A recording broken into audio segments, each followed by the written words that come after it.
What's going on, everybody? Welcome back to GGarage. So today, just a quick little video. I'm going to teach you all how these things called Nutserts. They're very simple little things. It's a rivet, but instead of actually going through and clamping two pieces together like a rivet does, it goes through and it pulls together, and it actually squishes down on the backside and creates a blind thread. The issue is this is going to be mounted onto our radiator right here. Well, say I need to take this fan off, it's going to be a pain in the butt because I'm going to have to get back in here and attach or get a wrench in here and everything else just to pull the fan off, which we have right here. So say I need to get in there and pull a water pump out or do whatever I need to do. It's going to be much easier to do all that work without the fan there. So instead of making this my life more difficult, I have these things called rib nuts. And that is all a rib nut is, or a nutsert. Very simple. See the splined edge? That's what goes into the actual hole that we're about to drill. And just like a rivet, when you pull it up, instead of pulling the pop rivet out and expanding it, it just pulls across those threads that you see right there and just expands this against that lip right there. See that? And that's all done with a simple tool, just like that. All right. You can get these tools anywhere. Amazon is probably the easiest if you want one in a hurry. So we have our threaded rod here, and our nutsert just threads right onto there, nice and easy. And what we're going to do is we're going to come through here and we're going to make that hole just a little bit bigger on the backside there. I spaced those out and I put everything together. I was like, man, this is going to be real pain in the butt to get off if I ever have to do something. This is what we're going to do. It's going to be a lot more efficient. It's going to look a lot cleaner, and it's going to allow us access, and we can conduct maintenance a whole heck of a lot easier than, having to pull the whole radiator out just to get this fan shroud out, when we can just pull the fan out and, be done with it. Because, we're not working with a whole lot of space right now. You come here, from where the front end is actually going to sit and all the forward tilt and stuff is going to happen. We're literally working with maybe 5 inches. So we're going to get to that, and then that's going to allow us to actually know our full radiator depth. And it's going to just allow us to do all the mock-up. So let's get to it real quick. All right, so there's our 4 starter holes. We need to enlarge them out to 3/8, and that's going to allow us to set the nutsert right in. Oh, there it is. From there, we're just going to be able to set that sucker in there, pull it tight, and then we could just pull the fan out. Put the fan in. Nice, simple, clean, not dealing with a nut on the backside and a whole bunch of BS that, on a truck or any car truck, when you're dealing with this type of horsepower we're going to be putting down and everything else, things are going to break. You're just going to want it to be as easy to access as humanly possible.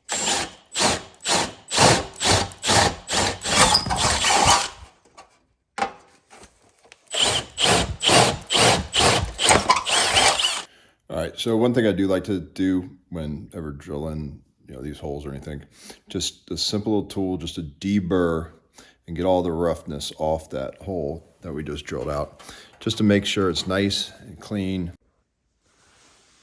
Just to make sure it's nice and clean, because as you can see right there, we got all these burrs now, things like that. Let's just make it nice, right? We've done all this work, right? Might as well do what we can to do it as nice as possible. And we're just going to use this little this little bit right there. I'm just gonna go through, just clean it up.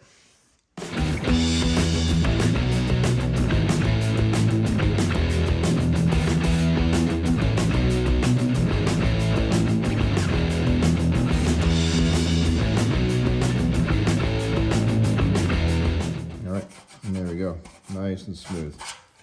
Nothing to catch ourselves on, nothing to interfere with the nutsert. It's gonna be good. All right, now on to the nutsert. Like I said, there's a little threaded section there. We set it in the hole. Oh, there we go. It's a nice tight fit. Now, if it is a little bit too loose, what you can do, and I've had to do it before, you just place a washer on the back side, all right? And keep that on while you squeeze up. And instead of going to this metal, it'll pull against the washer and rise over the washer, and it'll tighten it up pretty darn good. Just a tip on that. Also, when you're doing this, you do not need to send it to hell and back. It is aluminum. These are aluminum. I have steel ones as well. It's just to get a nice, tight, solid. If you crank on it way too hard, you'll actually mess up the nutsert itself. So let me demonstrate real quick. All right, so here's our hole. Here's our tool. We're gonna insert the nutsert like that. All right, so most people's first motion is to go down. Nope, we're gonna pull up. Just nice and easy. Nice solid pressure all the way through. Hold it. Give it a little jolt, and then we just unscrew it. And there you go. Nutsert installed. See that? Nice, steady, it's not going anywhere. See how it just pulls it all together. Nice and solid. Yeah, there it is. See that? And now we bolt it straight through, and we have a solid connection. And also, when you bolt through here, if you have the right pressure on it, you know, it's gonna help keep it against that. So you don't have to worry about it coming undone or loose or anything like that. Let me do the other three and get right back at you.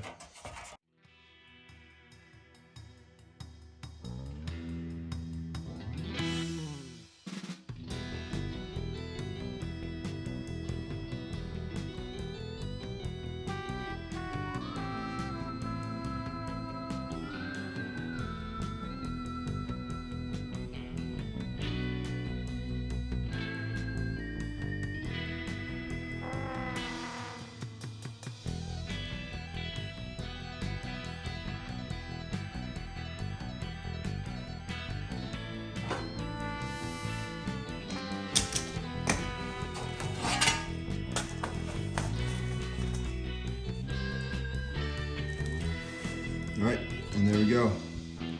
4 nutserts. Nice, installed, not going anywhere. All right, so I'm actually using a fan built by Mishimoto, and this is from my, my Subaru days and stuff, but they make some of the best cooling products out there. And they also have a whole bunch of stuff for the domestic market, not just the import market, which is always nice. Yeah, look at that. Look at that. Can't even beat that. Can't beat that. That's satisfying. I don't care who you are. That is satisfying. There you go. 1 fan installed. I mean, how long did that take me? 5 minutes, maybe. Drill the hole, put the nutsert in, screw it down, and it's not going anywhere. And those things aren't even really tight. I mean, you saw it was just hand tight. Look at that, perfect. Just what we needed. I'll show you one more example where I really, really like these. So, as you can see, I've been a little busy. Got all the brake lines going in. This is going into our roll control. All right. Well, what they supply is some tech screws or sheet metal screws, whatever you want to call them. And it just, why? Why would you put your life, right, your entire braking system into some sheet metal screws? That's garbage. So let's walk around here. Hopefully we can see. Oh, it's gonna be hard to see. You can see them right there. Get off of that. Come on. There they are. See? Nice and simple. You know, it takes an extra 2-3 minutes. Why would you not do it that way? But there is going to be some more videos coming out soon. How to make these brake lines nice and pretty. Also, how to run fuel line. I know it was a short one, but hey, that right there can save an hour down the road. Trying to pull the radiator out and or just trying to pop this thing off the radiator and all that nonsense. When you got everything running, it's just not worth the time or the hassle to me. So a couple minutes, right? A couple minutes and your life is a lot easier. All right, guys, it's been a while, but there are a couple other updates. So you see one 440 over there, one 440 in there. Well, I might have a problem because there's a third 440 in the garage. Board 30 over, align toned with ARP main studs, deck 12 thousandths, new cam bearings, new soft plugs, pretty much ready to assemble. But I also have the cranks are at the machine shop, heads are at the machine shop, getting those all cleaned up, decked, and measured and mic'd. Because when it comes to that kind of stuff, I have no problem putting a motor together, but I really, really prefer a professional that, has $1,000 equipment, and, 30 years of experience to go through and just make sure the tolerances are correct and make sure everything's in spec. When it comes to heads, it's heads, right? You put a flat edge against the deck of the head and make sure it's flat. If it's not flat, take a couple thousandths off. This block, it's also quarter filled with rock block, which is going to be huge for the power numbers that we're looking at. There is progress. I just want to say thank you for all the longtime subscribers and welcome to the new ones. Hope you all enjoy this video. Be on the lookout for more. And like always, make it fast.